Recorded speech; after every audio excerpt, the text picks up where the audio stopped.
Hi, my name is Jake, and I am a bookish drummer.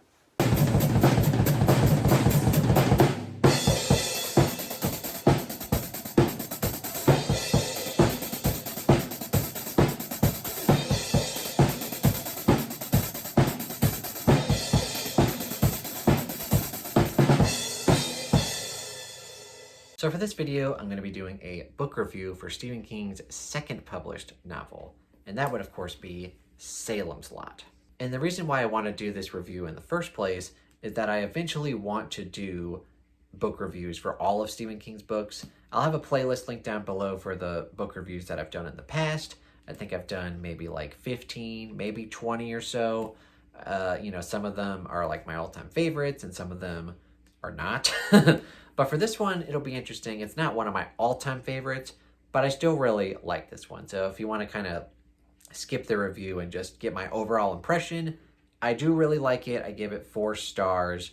Yeah, I really like it. I also want to do Salem's Lot because it's interesting. One of my most viewed things on YouTube, besides, like my big re-updated ranking of all of Stephen King's books, which I'll link down below if you haven't seen it yet. That has like 16,000 views, which is crazy.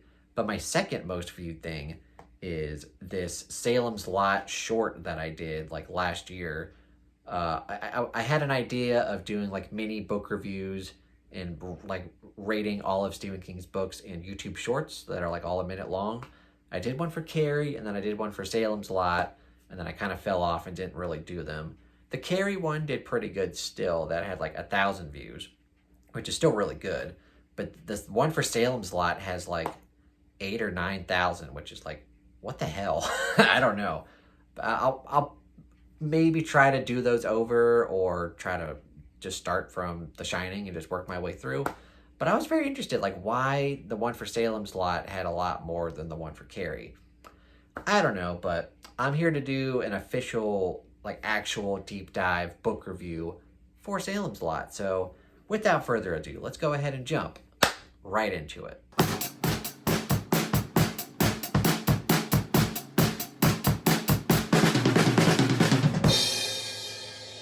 And like I said, this is Stephen King's second published novel after the debut of Carrie, which was 1974.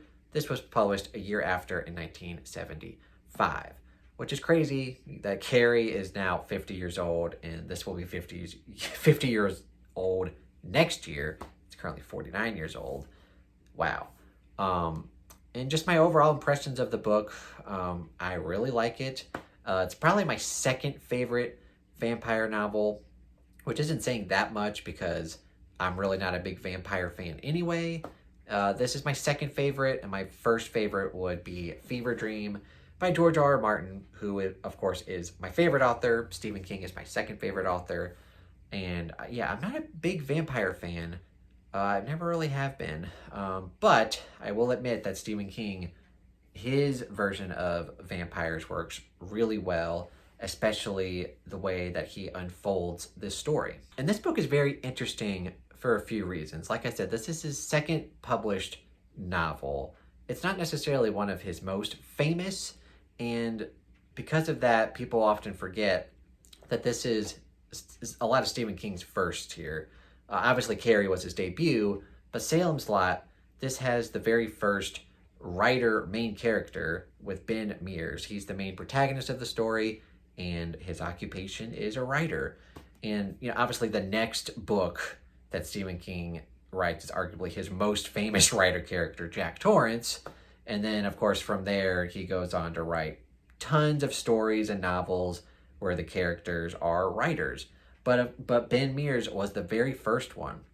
And not only that, this is also the very first Stephen King novel that kind of has that small town feel of, Jerusalem's Lot, of course.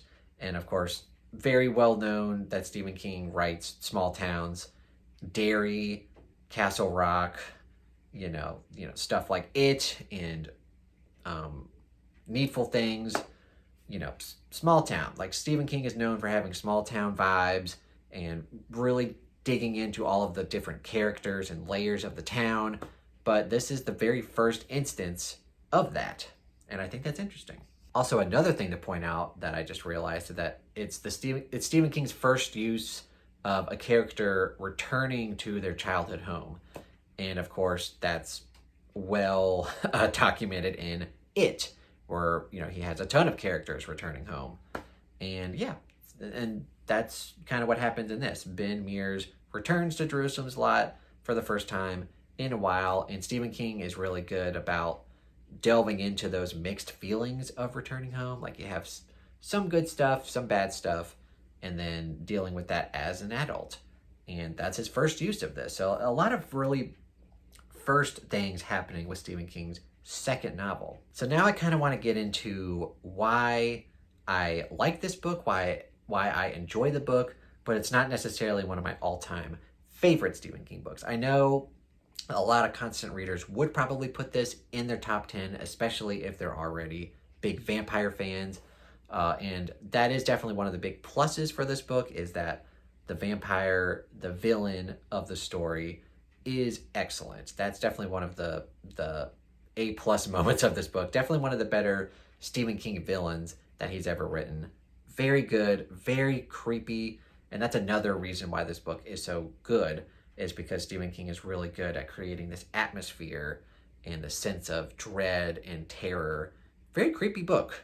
And, you know, like you said, or like you said, like I said, most people go into this book knowing that it's about vampires in a small town setting.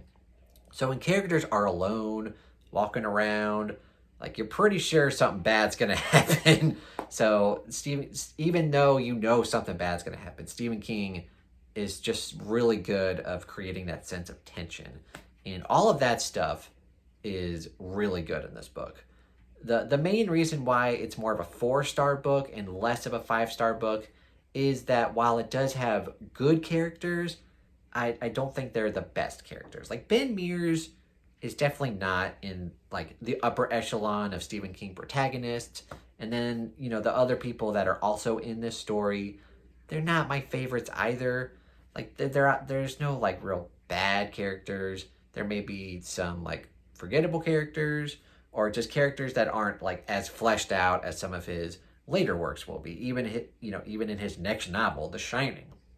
The Shining has some of the best character work he's ever done with, you know, the Torrance family. So, interesting jump in that. I know some people will probably disagree with me and say that Ben Mears is, you know, one of their favorites. But for me, my personal opinion, the character work is a bit lacking. And that's not to say that the story itself is not great and the characters are good. But overall, that's what keeps it from being like a top 10, 5-star, all-time favorite Stephen King book, is that, you know, the vampire stuff, the creepiness factor, the atmosphere, you know, like, what goes on in this book is great. The characters, they're not my favorite. I will also mention, for the people that don't know, his very first short story collection is Night Shift, and what you will find in there with the first story is Jerusalem's Lot, which is actually a prequel to Salem's Lot, written very differently because it's like epistolary style. It's like 30 or 40 pages, and it takes place actually in the 1800s, like 100 or so years before the events of this book. Very interesting to see what goes on in there. And then actually one of the last stories in Night Shift, One for the Road, is kind of a sequel to Salem's Lot, which takes place after the events of this book. So if you haven't checked out Night Shift and you love Salem's Lot, definitely check out Night Shift for Jerusalem's Lot and One for the Road. Both pretty good. I would say One for the Road is one of the better stories in that collection. Very creepy. Jerusalem's Lot is good, but like I said, definitely different in just writing style and tone, and just very different. But definitely worth checking out if you're a massive fan of Salem's Lot and you've never read Night Shift. Also, this book is definitely well known for Dark Tower junkies, because a lot of people say that this is a must read if you're going to read The Dark Tower. You know, I'm of the opinion that you can mostly read Dark Tower. Like, if you're just interested in Dark Tower, you don't really have to read any of the other books, because, you know, if you don't know, Stephen King kind of has this multiverse, and in most of his books, if not all of them, there are little Easter eggs and little hints throughout all of his books that kind of tie everything together. So a lot of people have like giant, massive reading, like I got to read, The Gunslinger, and then I got to read all of these books before I can read book 2. I don't like to say that because that just is too intimidating for a lot of people. So for me, I kind of just keep it simple. You want to read The Dark Tower, just read it through. But this is definitely one of the books that I recommend people read, especially before book 5, because like I said, a lot of these are kind of Easter eggs, but book 5, Wolves of the Kala, just straight up talks about events of this book, spoils it, and it has a direct character from this book in that novel. So if you're going to read any books while you're reading The Dark Tower, it's got to be this one.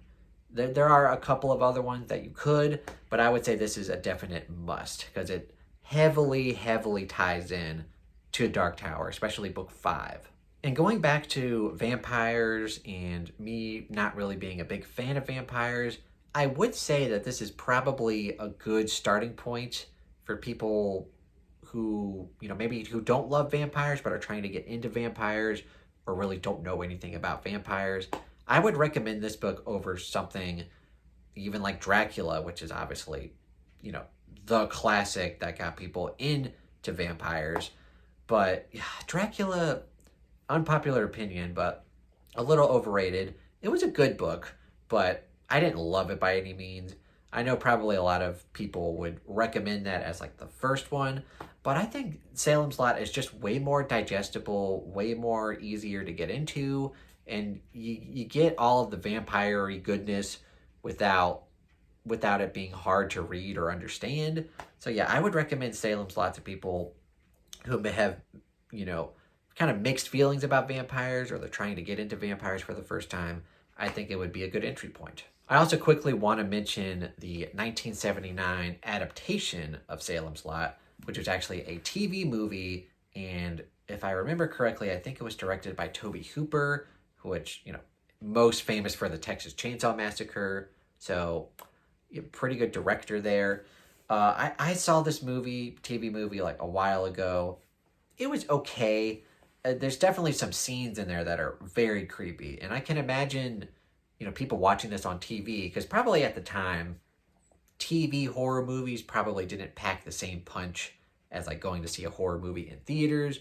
But probably, people saw this and they were freaked out, especially, at this one scene. If I can get a still of it, people were probably freaked out by it. But I did want to mention the movie. Have you guys seen the movie? And if you like it or dislike it, comment down below. But I did want to mention that. But I do obviously prefer the book. I wouldn't say most, but a lot of Stephen King books I think are probably just better than the movies. But yeah, I did want to mention that. All right, I think that about sums up my thoughts on Salem's Lot, Stephen King's second published novel. And again, not one of my absolute favorites, but I do give it 4 stars. I really enjoy it. I've probably read it like 2 or 3 times. It's an easy book to get into and to digest. Very good. And like I said, my second favorite vampire novel. Again, not saying much because there's really only 2 vampire novels I like. So it's this one and Fever Dream by George R. R. Martin. Highly recommend that one too. A little biased because he's my favorite author. But Salem's Lot, the second best vampire novel of all time. I really like it. I'm definitely going to reread it sometime in the future. Don't know when, but also a very good Halloween book. Like, if you want to read a Stephen King book during a Halloween season, this is one of the better ones to do it because it's just, classic horror, vampires in a small town. It's really good for the spooky season. And yeah, that about sums up my thoughts on Salem's Lot.